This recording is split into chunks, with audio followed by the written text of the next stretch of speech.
नमस्कार, मैं रचना शर्मा चढ़ती कला टाइम टीवी देख रहे सभी दर्शकों का स्वागत करती हूं। आप देख रहे हैं हरियाणा न्यूज। समाचार की शुरुआत से पहले एक नजर आज की मुख्य सुर्खियों पर।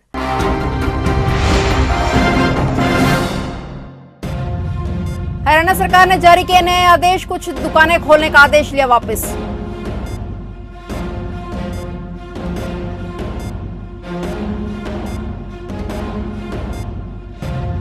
हरियाणा में मनरेगा कार्य होंगे शुरू, 25 श्रमिकों वाली 571 फैक्ट्रियों को मिले पास।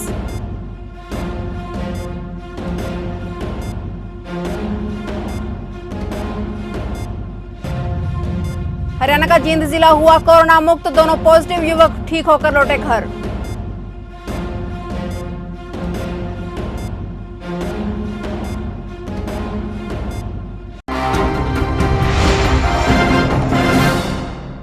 और अब समाचार विस्तार से।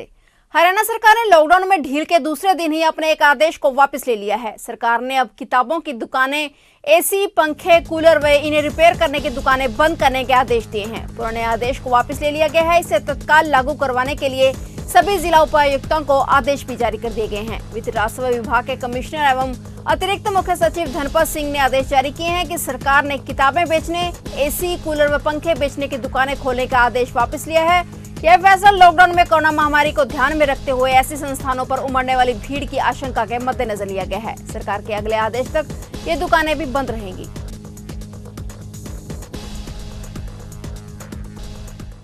हरियाणा में मनरेगा कार्य जल्द ही शुरू होंगे। सरकार ने 2020-2021 के दौरान मनरेगा के तहत किए जाने वाले कार्यों के अनुमान मांग लिए हैं। मनरेगा के तहत वाटरशेड, पशुगृह, ग्राम विकास योजना व प्रधानमंत्री आवास योजना के काम होने हैं। सरकार ने नए अनुमान व पिछले फंड के उपयोग प्रमाण पत्र 1 सप्ताह के भीतर मुख्यालय को भिजवाने के निर्देश दिए हैं। उप मुख्यमंत्री दुष्यंत चौटाला ने सभी जिला परिषद के अध्यक्षों, अतिरिक्त उपायुक्तों व जिला परिषदों के मुख्य कार्यकारी अधिकारियों की वीडियो कॉन्फ्रेंसिंग के जरिए बैठक ली। उन्होंने कहा कि मनरेगा कार्यों में पहली बार पशुबाड़े के शेड बनाने का काम शामिल किया गया है। वे इसके प्रति लोगों को अधिक से अधिक जागरूक करें। कुछ शर्तों के साथ ईंट भट्टे के संचालन, फैक्ट्रियों व कारखानों में श्रमिकों की सीमित संख्या के साथ उत्पादन, रोजगार व आजीविका से जुड़ी गतिविधियां चलाने की अनुमति केंद्रीय गृह मंत्रालय के दिशा निर्देशों के अनुरूप दी है। इसलिए अधिकारी और अधिक सतर्कता के साथ कार्य करें। हरियाणा का जींद जिला कोरोना मुक्त हो गया है। जिले में कोरोना के 2 मामले सामने आए थे। दोनों कोरोना पॉजिटिव युवकों की रिपोर्ट अब नेगेटिव आई है, जिसके बाद दोनों को अस्पताल से छुट्टी मिल गई है। बता दें कि निटानी गांव के दूसरे कोरोना पॉजिटिव ने भी कोरोना को मात दे दी है। पीजीआई रोहतक में दाखिल युवक की तीसरी रिपोर्ट नेगेटिव आने के बाद उसे वहां से डिस्चार्ज कर घर भेज दिया गया है। अब जिले में कोई भी कोरोना का एक्टिव केस नहीं है, लेकिन प्रशासन और स्वास्थ्य विभाग अभी भी किसी तरह की ढील नहीं बरत रहा और खांसी तथा जुकाम के मरीजों की सैंपलिंग जारी है।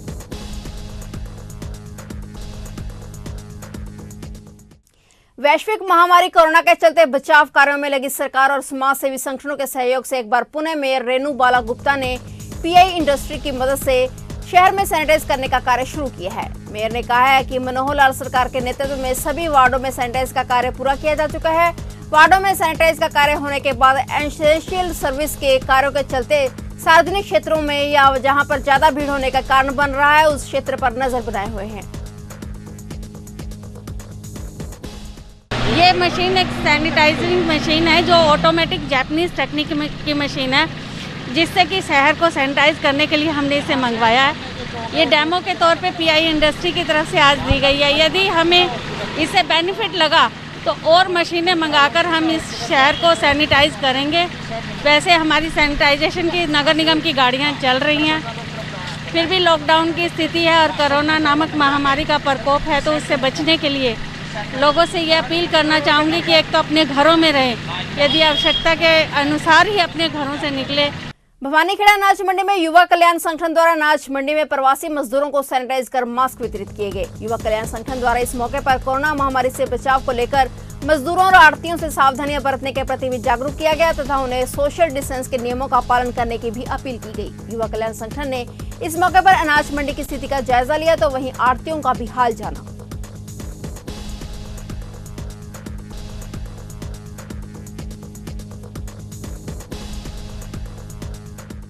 युवा कल्याण संगठन ने कल भी भिवानी का, जूही का, कैरू का मंडी का दौरा किया। किसान भाइयों से, मजदूर जो प्रवासी मजदूर हमारे, उन भाइयों से उनको क्या नाम मास्क भी दे रहे हैं, सैनिटाइजर भी कर रहे हैं, सोशल डिस्टेंसिंग के बारे में बता रहे हैं। तो दिन रात एक ही काम है कि जब तक सब लोग जितने भी संगठन है वो सब काम कर रहे हैं, हम भी उसमें अपनी एक भागीदारी निभा रहे हैं। चरखी दादरी में हरियाणा व्यापार मंडल के द्वारा चरखी दादरी के परशुराम चौक पर मौजूद पुलिस कर्मियों को सम्मानित किया गया। जैसा कि सभी जानते हैं कि पूरे देश में कोरोना वायरस के संक्रमण को देखते हुए लॉकडाउन किया गया है और इस मुश्किल घड़ी में भी सभी पुलिस कर्मचारी विभिन्न चौक चौराहों पर जनता की सेवा कर रहे हैं। लगातार पुलिस कर्मचारियों की सेवा भाव देख हरियाणा व्यापार मंडल उनको सम्मानित करने के लिए आगे आया है।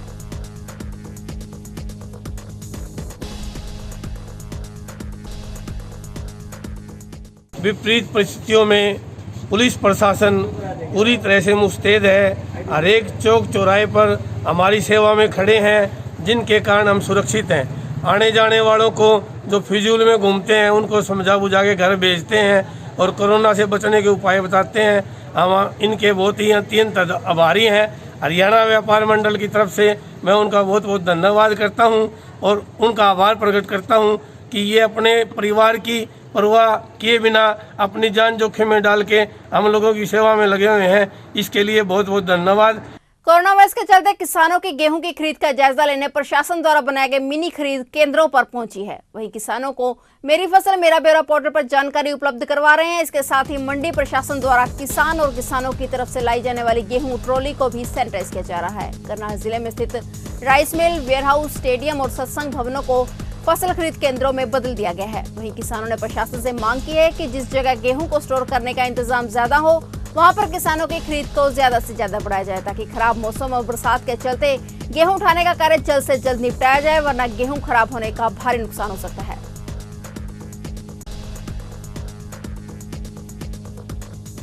सब सैनिटाइज वगैरह करा, गेट पे आए, गेट पास अच्छे से मिला, किसी प्रकार की कोई दिक्कत नहीं। लेबर का इंतजाम सरकार ने करवाया। आड़तियों ने भी अपनी तरफ से कोशिश करी हुई है, भाई लेबर तैयार करी है, कहीं से बुलाए, मतलब ऐसे कोई दिक्कत नहीं है भाई साहब।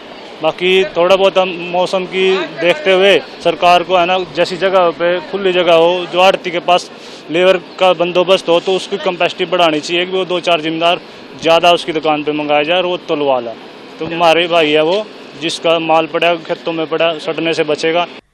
प्रधानमंत्री किसान समृद्धि योजना को लेकर जिला रतिया के किसानों में काफी राहत पाई जा रही है, क्योंकि इन किसानों के पास गेहूं की कटाई के समय आर्थिक संकट से जूझना पड़ रहा है। लॉकडाउन के दौरान किसान कहीं से भी पेमेंट प्राप्त नहीं कर पा रहे थे। ऐसे में प्रधानमंत्री की किसान समृद्धि योजना स्कीम के तहत 2000 उनके खाते में पहुंच चुके हैं, जिससे उनका आगामी फसल को लेकर बीज, कीटनाशक, दवाइयां तथा अन्य वस्तु की खरीदारी करना कुछ आसान हो गया है, जिसके लिए उन्होंने प्रधानमंत्री का भी धन्यवाद किया।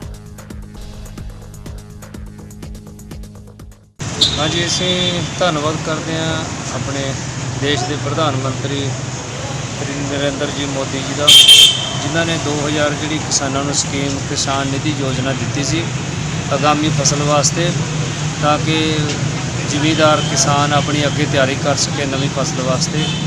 ਉਹਨਾਂ ਨੇ ਲੋਕਡਾਊਨ ਹੁੰਦੇ ਹੋਏ ਵੀ ਇੰਨੇ ਬਿਜ਼ੀ ਸ਼ਡਿਊਲ ਦੇ ਵਿੱਚ ਵੀ ਕਿਸਾਨਾਂ ਵਾਸਤੇ ਇਹ ਯੋਜਨਾਵਾਂ ਉਹਨਾਂ ਦੇ ਖਾਤਿਆਂ ਤੱਕ ਪਹੁੰਚਾਈਆਂ। ਅਸੀਂ ਪੂਰੇ किसानों ਵੱਲੋਂ ਉਹਨਾਂ ਦਾ बहुत बहुत धन्यवाद करते हैं। लॉकडाउन के चलते घरोंडा में डीएसपी श्री रामदत्त, एसएचओ घरोंडा मनोज कुमार व तहसीलदार रमेश के नेतृत्व में फ्लैग मार्च निकाला गया। फ्लैग मार्च के दौरान लोगों को महामारी से जागरूक किया गया तथा लोगों से घर से बाहर न निकलने की अपील की गई। वहीं फ्लैग मार्च के दौरान सोशल डिस्टेंसिंग का भी ध्यान रखा गया।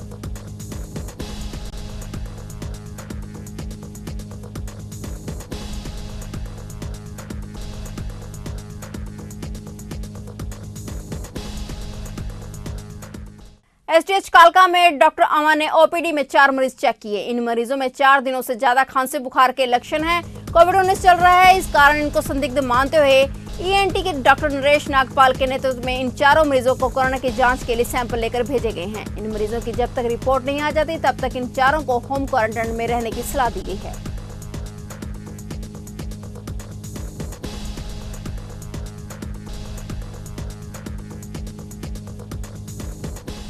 डॉक्टर साहब, जो आज आपको लगे हैं कि ये 4 पेशेंट आए हैं जिनको थोड़ा आपको लगा कि कोरोना का वो है, उनके आज आपने सैंपल लिए, इसके बारे में क्या बताओगे? ये 4 पेशेंट डॉक्टर अमन ने देखे थे ओपीडी में। इनकी सस्पेक्टेड हिस्ट्री है कफ की, फीवर की, मोर देन 4 डेज, तो सस्पेक्टेड केस करके इनके सैंपल ओपीडी में है। अच्छा, तो इनको क्वारंटाइन वगैरह कुछ उसके लिए तो नहीं रखा गया अभी कुछ? अभी तो होम क्वारंटाइन के लिए इनको बोला हुआ है, जब तक रिपोर्ट नहीं आती तब तक अपने घर में क्वारंटाइन। भिवानी जिला के निवासियों के लिए राहत की खबर है। कोरोना से संक्रमित पाए गए गांव रोहनाथ निवासी व्यक्ति के सभी चारों परिजनों यानी उसकी मां, पत्नी, 2 बच्चों की रिपोर्ट नेगेटिव आई है। फिलहाल चारों को भिवानी सामान्य अस्पताल के आइसोलेशन वार्ड में होम क्वारंटाइन कर दिया गया है।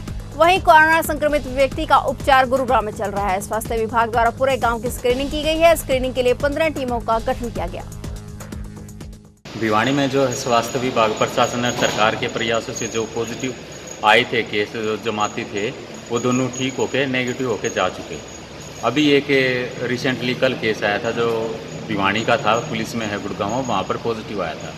तो उसके फैमिली मेंबर हमने टेस्ट करवा लिए थे, वो सारे नेगेटिव आए थे। तो हमारी तो फिर भी भिवानी की जनता से यही अपील रहेगी कि अभी जो सरकार के नियम है, स्वास्थ्य विभाग या प्रशासन जो भी जारी करता है, उनका पूरा पालना करें, सोशल डिस्टेंसिंग मेंटेन रखें। लॉकडाउन के चलते हरियाणा सरकार ने कुछ लोगों को राहत देने का फैसला किया था, लेकिन कम्युनिकेशन गैप के चलते लोगों को गलतफहमी का शिकार होना पड़ा। इसी के चलते गांव सांबली के नंबरदार श्रवण कुमार का कहना है कि वह सरकारी ठेकेदार है जो करनाल कार्यालय में आया था, लेकिन पुलिस ने पकड़कर उसकी मोटरसाइकिल का 32,000 रुपए का चालान कर दिया है। उन्होंने बताया कि वह शुरू से ही लॉकडाउन में सहयोग कर रहे हैं और गांव में लगे ठीकरी पहरे में भी ड्यूटी निभा रहे हैं, लेकिन उनके साथ प्रशासन द्वारा गलत रवैया अपनाया गया है।